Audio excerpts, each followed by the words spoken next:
All right, my friends, I hope you're doing well. This is the Media Man. I know it has been ages, dinosaur ages, been forever, and I do apologize for that. Life happens on the outside of YouTube, as many of you know.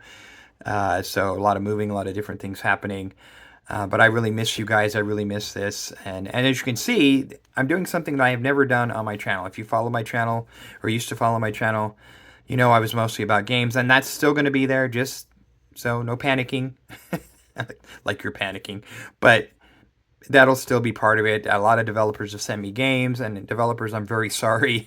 Life happened, and I will get to your stuff. I promise. And I'm really grateful for all the developers that supported me and all that stuff. So, saying that, one of my other passions, probably my biggest passion besides guitar and metal and all that stuff, and my family, of course, is handhelds. I love handhelds. I've always loved handhelds. I had one of those Tiger, I think it's Tiger Entertainment. I don't, I'll keep wanting to say Tiger Direct, but I think that's a website or something where you buy computer parts. But they had these little handhelds that they were like football or baseball, and it was just a screen left to right, little dots, and you basically scored by getting from this end to that end and avoiding the other dots. Really simple stuff. I spent a lot of time in my bathroom office, just trying to beat my high score, and so good times. And ever since then, I got a Game Boy, and I had to get one of those stupid little worm. I don't know if you guys remember. I think it's called the worm light or something like that. You put it on top of your Game Boy so you could actually see the stupid screen. And then they came out with a Game Boy Color, and that was awesome because now I could see and all this. I can tell you my whole history sometime, but basically, I've always loved handhelds, and so I'm absolutely jazzed and excited that I made the decision to start including handhelds in my channel, and there'll be a lot of them, and I'll talk about new ones coming up that I can't afford. So, you guys here, send me some stuff. No. But and ones that I own, and I probably won't do a whole lot of verses because I think those are silly. Steam Deck versus everything. They're different beasts a lot of the time, but that's just my 2 cents. But I will talk a lot about them, and I just love handhelds, so you're not going to see a lot of negative stuff. I think the Steam Deck is awesome. I think the ROG Ally is awesome. AYN Odin series is amazing. There's so many great handhelds out there, and I just kind of want to share with them. Anyway, all that waffling. Enough of waffling. Let's get to what this video is about, and that's about the Gameforce Ace. And I've got a little story with the Gameforce Ace. Basically, I ordered this in June, and I ordered it because it had an RK3588S, which, so just backtracking a little bit, I started getting back into emulation handhelds, or just into emulation handhelds, with the Anbernic, I believe it was the RG351P. It's the plastic version. If you see a P, it says plastic, and it says M, it's metal, basically, if that helps. Anyway, but I had that handheld. They didn't want to get it at first, but it was recommended, so I picked it up and actually absolutely fell in love with it, and then started wanting handhelds that can do a little more, because this would do PS1 and below. I want to do my N64 and Dreamcast really well. Long story short, here I am, 2024. I've got way too many, but I love in life. So, but anyway, that was an RK 3226. So the RK series of processors really means something to me. I don't know. I just because it's the first processor I use, and like almost every handheld that came out at the time that could do PS1 and below, like Anbernic, Powkitty, a bunch of other ones, other third-party ones that were copying them and stuff, would use the same processor, RK3226. And they've had various iterations. This is the first RK a handheld that has RK processor that I've gotten since the 3226, because I got a little bit burned out with everybody making, hey, look, it's a new handheld and it has that same processor, so I can play the same games I could play before, but not much better. So when I saw the 3588S, I was just super curious, and I want to see what this thing could do. So I ordered it in June with the idea of comparing it to my AYN Odin Pro. Again, I don't really do versus videos, but I wanted to see what it could do, as compared to like the Snapdragon 845 that was in the Pro. which ran GameCube and PS2 really well and all that stuff. But I just love handhelds, and I just wanted to try this new arcade thing so I can let you guys know how it is. This is a long time coming video, by the way. Um, but basically, what happened was it's March, and I just got this not that long ago, about a week or so ago, and I've got some things to say, some things you're gonna love, and some things you're gonna, you know, maybe be mad at me if you're a big fan. But I got to be honest with you guys. Got to let you know what. Now, this is my experience. It could be that what happened to me isn't going to happen to everybody, but here it is. So I ordered this, like I said, in June or July, and it came a couple weeks back, and it came to my old address because I've just moved, and so that was a process of getting it here. So finally, here it is. It comes in an envelope, like a bigger envelope, of course, but and then you pull it out and it's all in bubble wrap. And this right here is what was in the bubble wrap. And if you're thinking this looks like a lot like a Nintendo Switch Lite case, you would be correct. You win. Ding, ding, ding. This is a Nintendo Switch Lite case. It's actually the New Leaf. That's the newest one, right? I've played it. I just can't, for life of me, remember. I think it's New Leaf is what it was called. Anyway, the Animal Crossing that they had on the Switch. And they came out with a case back then, and this is what this is. So when I got it, I kind of chuckled a little bit, but I like the case. It's a cool case. Now, before I open this and show you what's inside, the other part of this is I ordered a white one because I love white consoles, like clean white. I don't like the dirty white. I don't know if you know, like the one that's a little bit more yellow. I like a clean white console, and the pictures made it look like it was a very clean white, just very, white. And it's very interested in that. I like black consoles too, but I have a lot of those. So, like my Steam Deck, of course, and well, a lot of my ROG Ally is white, so there's that. But the Legion Go is black and all that stuff. So I got a lot of black consoles and some purple ones. And there we go, waffling again. But anyway, so I ordered this white, really excited to get it, open it up, and there you go. That's kind of the opposite of white. That's right, I'm educated. That's not white. So first thing that, it was kind of left a bad taste in my mouth. Now there was a positive that came with this, and what I hadn't realized at the time is what they did, I believe, is I had ordered the 128 gig version. It's a eMMC 2242 size SSD. So if you want to switch it out, apparently you can switch out the SSD. I haven't tried it. If I do try it, I'll let you know how it works. I don't know how hard or easy it's going to be. I've switched out a lot of SSDs in my time in these handhelds, and some of them are super easy, like the ANEO2 and the 2S, and and the Steam Deck was super simple, and some of the other ones. The ROG Ally was not hard at all, and in fact, I managed to get a full size 2280 in there. So I don't know. I mean, it might be really complicated, or maybe not. But anyway, so it was double the space, and so that kind of made me feel a little bit better about it not being white. But, you kind of get a little disappointed when you're looking forward to, those of us who are collectors really understand this. Some people may maybe just be like, what, does it really matter? Not really, not in the end, but I don't know, it's disappointing. Anyway, so that was the first thing. And then I picked it up. It felt pretty good. It's a pretty solid feeling handheld. You can say it has a little bit of give, but not too bad. I'm not going to try and press it so I break it, but you can say it bends a little bit, but not bad. And you're probably thinking the same thing I thought when I first saw it. It looks like a Switch Lite. It's a little heavier than a Switch Lite, at least from what I remember. I have a bigger Switch.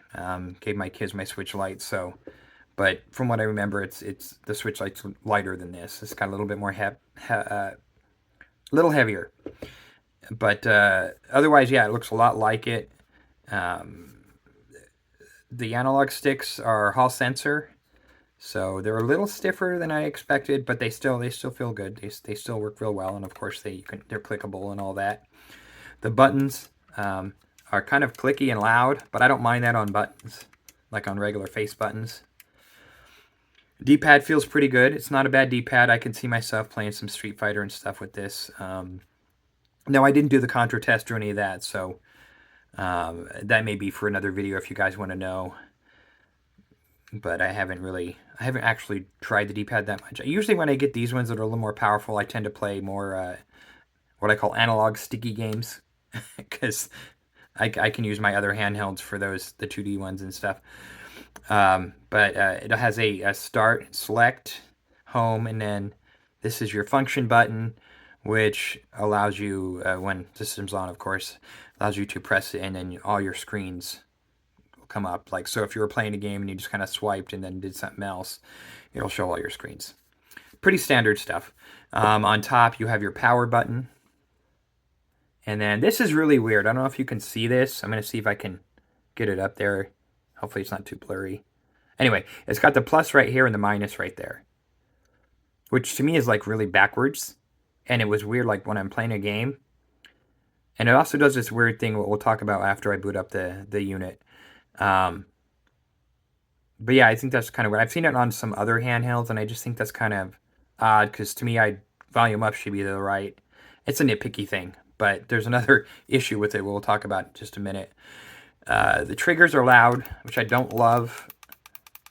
These are too clicky. They're too loud to me. I don't know. I don't know if I'm making any sense, but you know, if you have a significant other and you're hanging out and you want to play a little game while they're reading a book or doing whatever, it's a little distracting. These aren't quite as loud, but they feel all right. I mean, not the best triggers I've ever tried. The Odins are, to me, are far superior, but they're not bad. They're definitely not awful. And of course, this is a micro HD port. You can plug it into your TV if you want. And then the bottom has a USB-C standard mic, 3.5 millimeter headphone jack, right? Standard headphone jack, 2 speakers, which don't sound too bad. I'll play it for you later. And then micro SD card slot, of course. Oh, also, I forgot to mention, too, right here is a heat vent. And, of course, you have one in the back. So the back is pretty plain, except for the Gameforce Ace 7400 milliamp battery, which is nice. And then 8 gig plus 256 gigs. So it's 8 gigs of RAM and 256 gigs of storage. I'm not going to bore you with all the specs, but we'll just say the 3588 is a pretty darn good processor. The RK series has always been they're kind of like the Toyota processors. They're not necessarily the most powerful, but they're pretty reliable. So there you go. We're going to go boot it up. Let's boot this bad boy up. There we go. So super amazing boot up screen. Gameforce Ace. If you've ever seen the Odin boot up screen, it's actually pretty cool. This is kind of pretty standard. And of course the Android screen here. This is, again, an Android handheld. So here's where I kind of started running into some issues. It's pretty plain, which is, you know, that's fine, whatever, as long as we can get to the other stuff pretty easy. There's your, you know, you can just swipe up, or you can press, if you can see right here, there's a search bar, and then right next to the search bar is these little squares. Oddly, the keyboard pops up right away. I don't know, maybe that's standard, but just the way this does it is kind of weird to me. But one of the weird things is, so if you can kind of see right here, there's a Play Store icon. Watch this. App not installed. This doesn't have Google Play on it. Now, one of the things with these handhelds that I recommend people do, and if you don't know how to do it, there's a ton of YouTube videos. I'm happy to help you out and all that stuff. But I would delete the emulators that came with this and any of the games and have your own. I basically back up all my ROMs from my games on a hard drive. I've got a 5 terabyte hard drive that's got a bunch of ROMs, everything from Atari to PS3, I believe. even some Xbox stuff, and I have it on my computer on a hard drive. I recommend doing that and then just using your own ROMs when you set this stuff up because the games tend to be glitchy when you get them straight from the system. Um, but anyway, so that was kind of a one issue. Now there was a way around this I'll talk about in just a sec, but it was very like there wasn't much other than this stuff. And then when I swiped it up, you're going to see a little bit more here simply because I added some stuff. But basically, it had not a great version of Dolphin. Um, it didn't have Duck Station. It had some other PS1 emulator. And I do think it had PPSSPP. I say that 5 times fast. Uh, but it wasn't a great version. And you can see RetroArch. I downloaded RetroArch right here, but this was the version it came with. And there's this weird thing called Pegasus. So it just had a few little things here and there, and no way to download anything without sideloading Aurora. Now, here is my thing. I'll explain Aurora in a second. But to me, when you buy a handheld like this, it doesn't have to be perfect. I know a lot of times they sell them to you and you kind of know, especially if you're a collector, that you need to do a little bit of work to get your ROMs on there and all that stuff.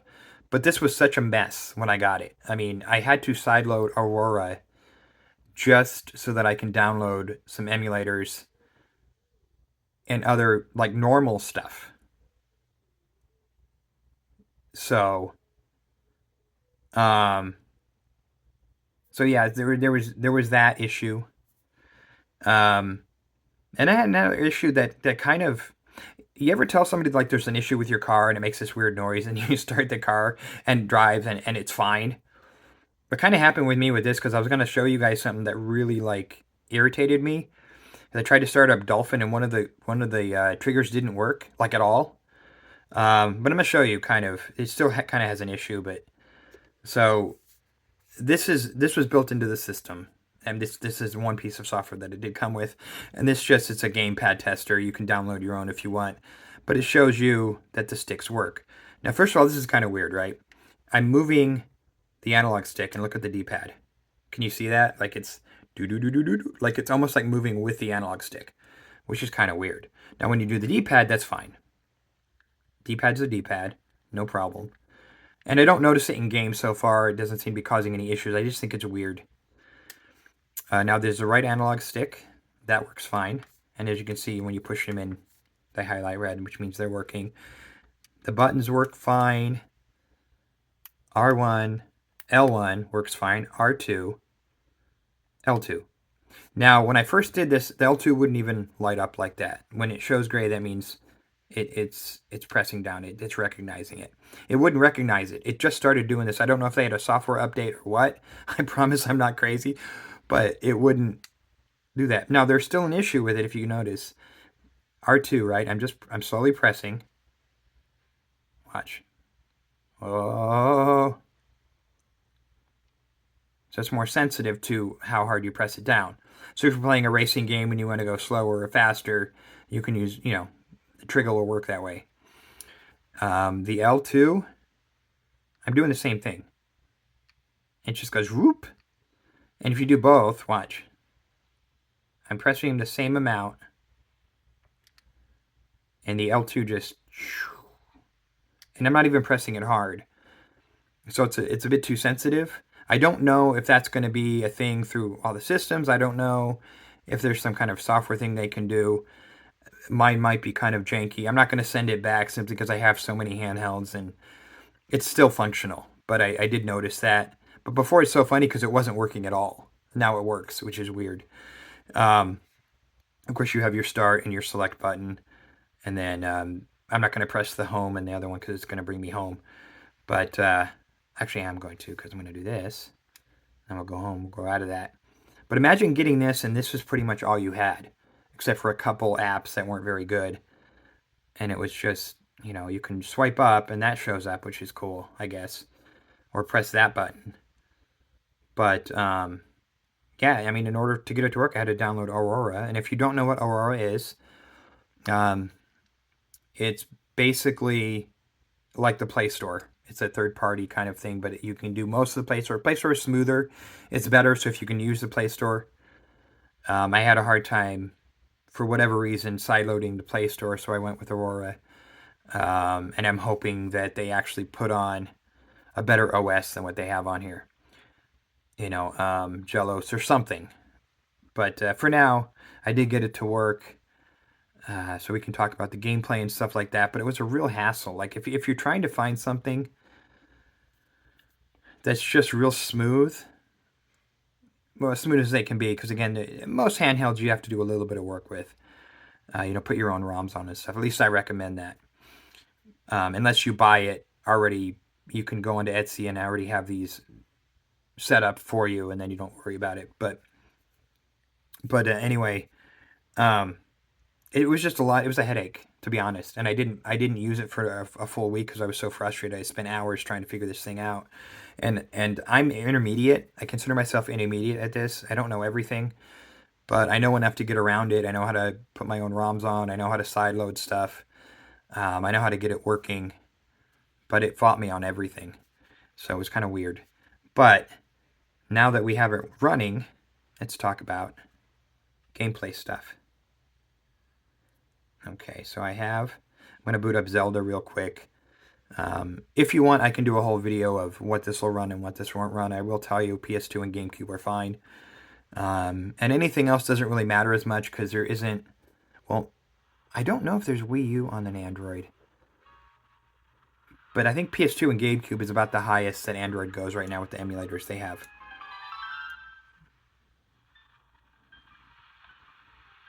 So yes, I named Link because I have a weird sense of humor.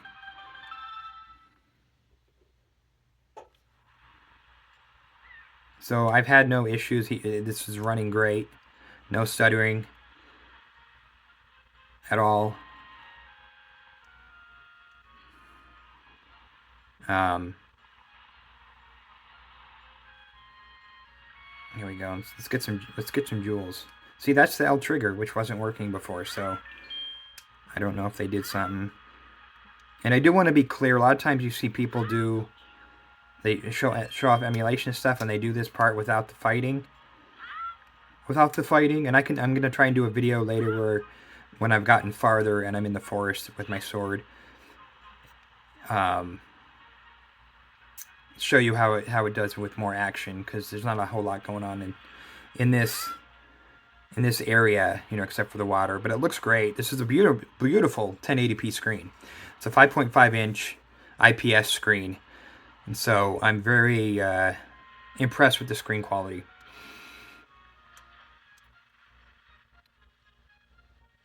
But yeah, so it's running fine. I've tried some PS2 stuff on here. PS2's fine. You're not going to get like, I don't think, I'll let you know when I follow up this video, but I don't think you'll get like 3 times the resolution or 4 times necessarily. But this looks great. I always love my games to be full screen. Maybe I'm kind of weird, but I hate black bars. I don't like it to be squished. So anytime I do a video, you're going to see full screen. I apologize if that drives you crazy. No, I don't apologize. If it drives you crazy, it is what it is. But I know some people prefer the black bars. It just drives me crazy. I feel like I'm not getting the full experience. I have a 5.5 inch screen, but I'm seeing 4 inches of the screen. Yeah. Anyway, it looks great. I don't know if you can tell how clean that is, but it's a beautiful, beautiful screen. But just kind of some odd stuff with this, like I believe when I acquired this, the retail price was about $180 because you got it early. You got the early bird price and all that stuff. And I think these sell for about $229, I believe, is the beginning price for these. And this is the 8 gig 256 model. I don't know if they sell the 128 or they all just became... They probably do if you want the white one, I'd imagine. And I don't... Off the top of my head, I can't remember if this is the highest model. They have a 512. But again, you're supposed to be able to open it and actually put another SSD in there. So we'll see if that's accurate or not. But it kind of makes me a little bit nervous because I don't know how the cooling system is in here. If you put a SSD as opposed to eMMC, which it has in there now, it's going to run a bit hotter.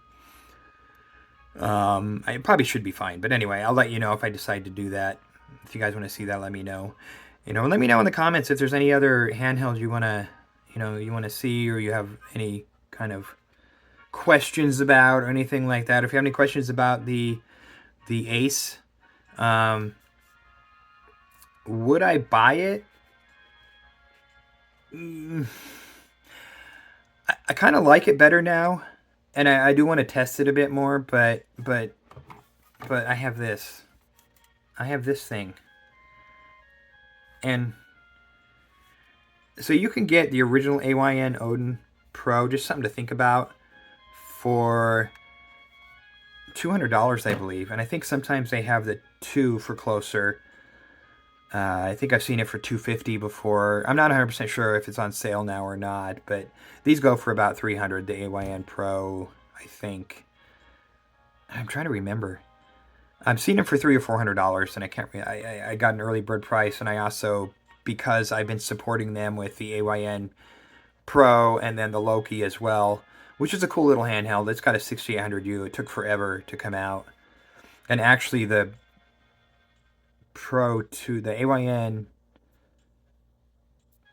Odin 2 Pro had an incredibly successful launch. It was really so much better than their first stuff, as far as the launch goes. But anyway, I digress. There I go waffling again. I like this handheld better now because things are working better now. But I really want to revisit it, and I'll do another video once we get like Gelos or another OS, Batocera, whatever it is, and kind of see how that works on it. Then I'll let you know how I feel about it. But yeah, I mean, so far this has played everything I threw at it. I haven't tried God of War yet. Again, I'll do a video just on the emulation. But I have a really, really hard time recommending it simply because the Odin exists. But if you're a collector, I don't know. I think it's pretty cool, but it definitely has its issues. Oh, well, let me show you the volume. I was going to show you this real quick before I end this video. Let's do this real quick. So I showed you that the volume is plus and minus, kind of plus the opposite way I expected, which you get used to it. But now look, I'm doing this way, and I'm trying to go down. Okay, now it's going down. Oh, now it's going up. And I'm still pressing.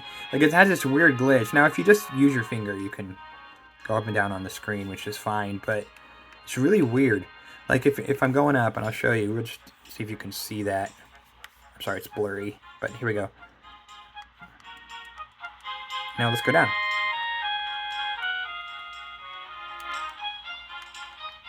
So, anyway. And it seems like once it gets to the top, it might start going down. But the audio is not bad. I'm a headphone guy, so I always wear headphones when I play on my systems, whether it's the Steam Deck or Ally or one of these Android handhelds. I just prefer it. I get more immersed. I don't have to worry about bugging anyone in the room and all that stuff. But I really have mixed feelings about this. Am I glad I have it? Yeah, now that it's working better, it feels pretty good in the hands. Not as good as the Odin or anything, but it's because it's a little flat here. I like to have a little bit of a grip, but not bad. If you've used a Switch Lite, you'll know what it feels like. But yeah, I mean, I think I'll have more of a fair opinion, a fair assessment when I've really been able to give it a run through. Like I said, I couldn't play a whole lot of games because that left trigger just didn't work. Now it works, not as good as it should, but it's still functional. Everything I've tried to do with it, when I retested it, was fine. It's just weird, like when I'm trying to do a video showing you, look how left trigger doesn't work. Oh, it works. Anyway, thank you guys for checking out this video. I love you guys, really do. And really, like I said, I'm very grateful for this. And think about subscribing, supporting, if you like this kind of stuff. But let me know in the comments what you think. Do you have an Ace? Do you have anything from Gameforce? I heard their last handheld was actually pretty cool. This is my first Gameforce handheld. And what do you think? What's your favorite handheld? What's your favorite Android handheld? Tell me in the comments. I'd love to hear from you. And I will talk to you soon. Okay? Love you to pieces. Bye bye now.